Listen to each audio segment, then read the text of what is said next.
firmato. Wow. Ma sa cosa va? C'ha conta che le castagnole con il sciamino. No, dico, quale ci stai? Non la conosci mica solo le castagnole? Ah, no, Castagnole, ti ricordi il pindivi, Sì, scappano tutto cosa così, non pure posso?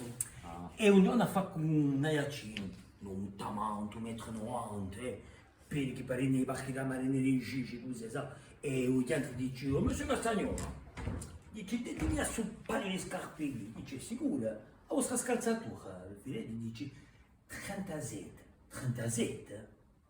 Dice, sicuro 37, bello 37.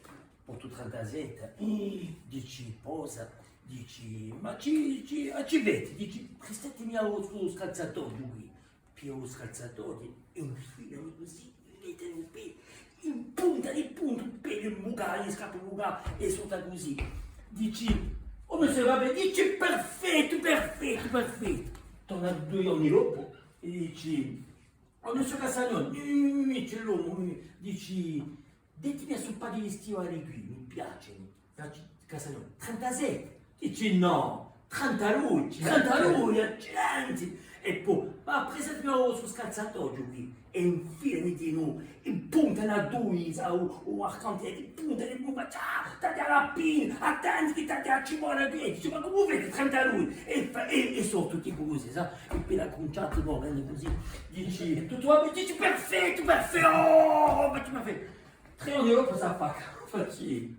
Ma io stavo... Mi c'è un 30 lui, dici. Un altro paio di scarpe, ci è, un duretto ora. Dice 30 lui, dice no, 27. Dice, oh, monsieur, mi piace tipo un scemo lì. Dice, oh, ti metti per un paio di palme ora, c'è mica possibile. Dice, ah, sapete, oh, monsieur Castagnoli.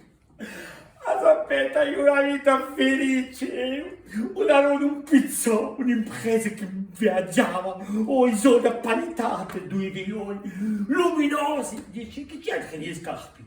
Dici, a mia moglie mi faccio cornuto, si è scappato in culo. Dici, l'impresa si è affondato, mi vedo l'impresa, l'altro se ne è andato, mi parla più. E allora, sono soddisfatto del caccio in da giornata. E a sera, quando mi caccio gli scappi. Ecco, vai, a voi ti faccio una ripetizione.